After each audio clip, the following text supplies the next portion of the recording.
నమస్తే పంతులు గారు. సో ఇక్కడ ఈరోజు ఈ గుడి యొక్క ప్రాముఖ్యత, అలాగే ఈరోజు తొలేకాదశి కదా.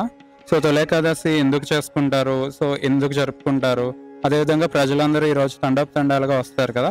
సో దానికి కారణాలు ఏంటి, సో ఈ రోజు యొక్క ప్రాముఖ్యత ఏంటన్నది మీ మాటల్లో చెప్పండి. మనకు ముఖ్యంగా మనది సనాతన ధర్మము. సనాతన ధర్మంలో హైందవ సంస్కృతి చాలా విశిష్టమైంది. అందుకే మనం హిందువులు అనేసి మన సాంప్రదాయం కాపాడుకుంటూ ప్రతి మాసంలో పండుగలు జరుపుకుంటూ మన యొక్క వేడుకలు అంటే మన సంస్కృతికి సంబంధించినవి కానీ మనకు సాంప్రదాయం సంబంధించినవి కానీ అని కూడా వేడుకలు జరుపుకుంటూ పండుగ రూపంగా మనకు ఎప్పుడు కూడా భగవంతుని ఆరాధనలో ఉండాలన్న ఉద్దేశంతో ఈ యొక్క ఋషులు అందరూ కూడా తపస్సు చేసి వైదిక ధర్మాలను పాటించాలని చెప్పేసి ఈ పండుగలుగా మనకు ప్రతి మాసంలో ఏదో ఒక పండుగ. అదేవిధంగా ఇప్పుడు మనకు 24 ఏకాదశులు ఉంటాయి. 24 ఏకాదశిలో తొలి ఏకాదశి అంటారు దీన్ని. ఆషాఢ శుద్ధ ఏకాదశిని తొలి ఏకాదశి అంటారు. అదేవిధంగా శయన ఏకాదశి అంటారు. మహావిష్ణువు ఈ కర్కాటక మాసంలో అంటే మనకు ఈ కర్కాటక ఆషాఢ మాసంలో శుద్ధ ఏకాదశి నాడు యోగ నిద్రలోకి వెళ్తాడనేసి ప్రతీతి. అట్లే మళ్ళా ఉత్తాన ఏకాదశి అనేసి ఈ కార్తీక మాసంలో తులరాశిలో ఉన్నప్పుడు దక్షిణాయనంలో వస్తుంది. ఇది ఉత్తరాయణం ఉంటుంది, అప్పుడేమో దక్షిణాయనం వస్తుంది. దక్షిణాయనంలో కార్తీక శుద్ధ ఏకాదశినేమో ఉత్తాన ఏకాదశి అంటారు.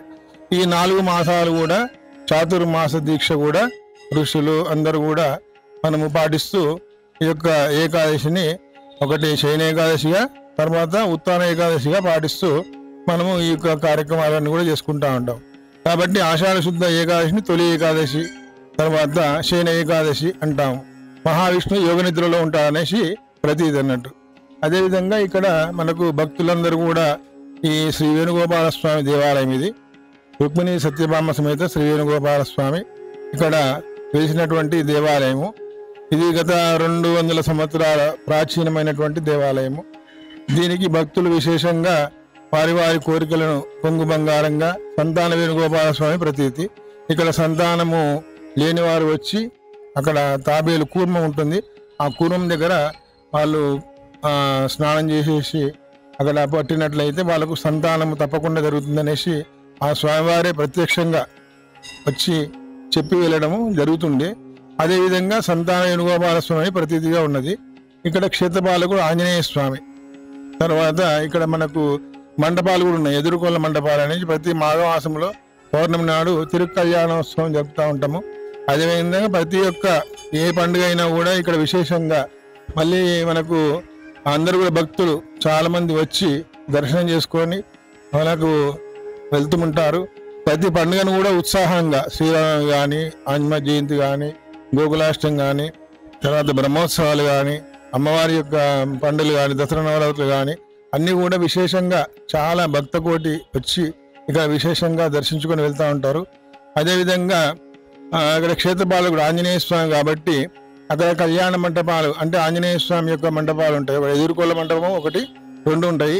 తర్వాత రథమంటపం అని ఉంటుంది. ఇక్కడ రథోత్సవం బాగా విశేషంగా దశావతారాలను కూడా అలంకారం చేసేసి దానికి సంబంధించిన వాహనాలు ఉంటాయి కదా, వాహనాలు హనుమద్వాహనము, శేషవాహనము, గరుడ వాహనము, అశ్వవాహనము, తర్వాత అలా ఆదిశేష వాహనము, ఇలాంటి వాహనాలతోటి ప్రతి మొక్కుబడిగా అందరూ కూడా సేవలు చేస్తూ ఉంటారు అన్నట్టు. అలంకార సేవలు అంటారు దీనికి.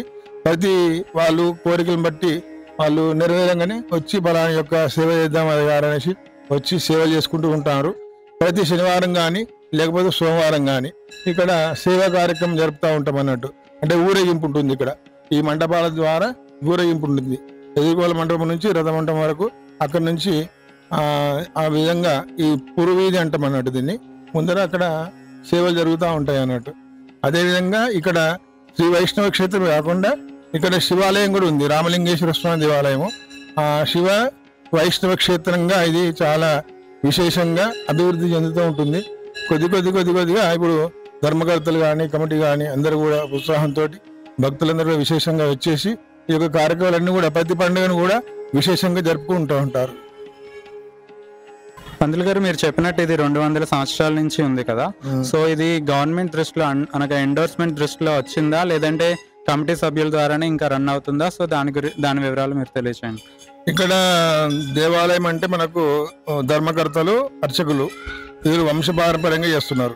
అంటే ప్రతిష్టం నుంచి ఇక్కడ నుంచి ధర్మకర్తలు ఉన్నారు, అర్చకులు ఉన్నారు. వారి వంశం తిరుమల వంశం వాళ్ళు ఇక్కడ చేస్తున్నారు. మేము కౌశిక గోత్రీకులము. అక్కడ ధర్మకర్త రాజేందర్ సింగ్ అనేసి, ఇందర్ సింగ్ అనేసి, సత్యనారాయణ సింగ్ అనేసి, గోపాల్ సింగ్ కాలం నుంచి ఇక్కడ జరుగుతూ ఉన్నది అన్నట్టు. ధర్మకర్తలే నిర్వహిస్తూ ఉన్నారు.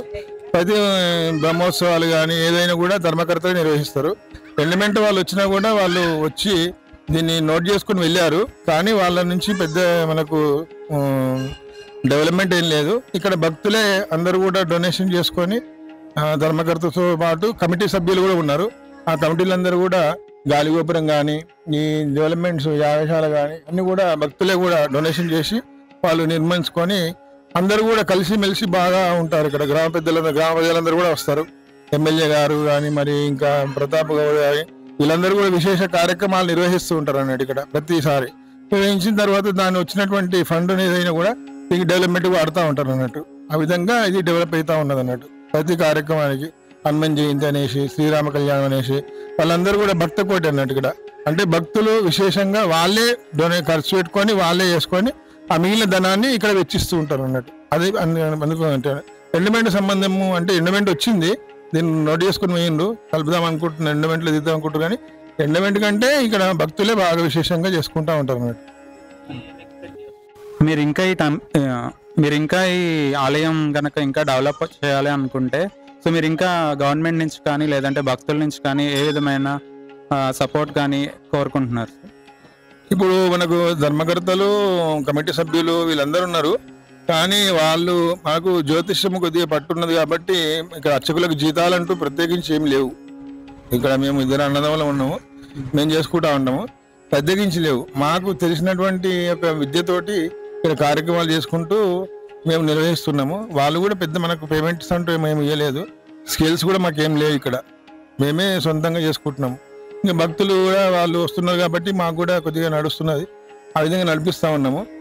డెవలప్మెంట్ చేస్తా అంటే ఎవరైనా కూడా ముందుకే వస్తారు. కాబట్టి ఎండమెంట్ వాళ్ళు తీసుకొని దీన్ని డెవలప్మెంట్ చేసేసుకొని మాకు కూడా ఇంత వేతనంగా ఇస్తే మాకు కూడా సంతోషంగా ఉంటుంది. మా పిల్లలు కూడా వేదం నేర్చుకుని ఉన్నారు. అందరు కూడా ఇక నేర్చుకున్నా కూడా వాళ్ళకు తగినటువంటి ప్రతిఫలం అయితే ఇక్కడ లాభించట్లేదు అన్నట్టే అర్థమవుతుంది.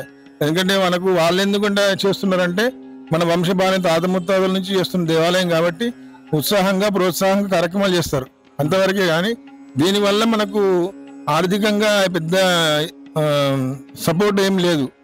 మేమే ఆర్థికంగా మేమే సపోర్ట్ చేసుకోవాలి, మేమే నిర్వహించుకోవాలన్న ఉద్దేశంతో ఇక్కడ ఉన్నది. వాళ్ళు కూడా ధర్మకర్తలు కూడా పెద్ద వాళ్ళకు అంటే ఆదాయ వనరులు ఎక్కువ లేవు కాబట్టి వాళ్ళు కూడా కొద్దిగా డిలే చేస్తున్నారు. అట్లా ఉన్నది. ఒకవేళ మన ఎండమెంట్ వాళ్ళు వచ్చేసి డెవలప్మెంట్ చేస్తా అంటే వాళ్ళు కూడా సహకరిస్తారు. దానికి ఎండమెంట్ వాళ్ళు కూడా కమిటీ వాళ్ళు సహకరిస్తారు. చేసుకుంటే మంచిగా ఉంటుంది. ఇంకా విశేషంగా కార్యక్రమాలు చేసుకోవచ్చు. ధన్యవాదాలు. ఇదండి ఈరోజు మనం కుత్బుల్లాపూర్లో ఉన్న వేణుగోపాల్ స్వామి టెంపుల్ యొక్క విశిష్టత, అదేవిధంగా తొలి ఏకాదశికి సంబంధించి పూర్తి వివరాలను పంతులు గారితో మనం వివరించారు. సో ఆయనకి చాలా ధన్యవాదాలు. జై శ్రీమన్నారాయణ. జై శ్రీమన్నారాయణ.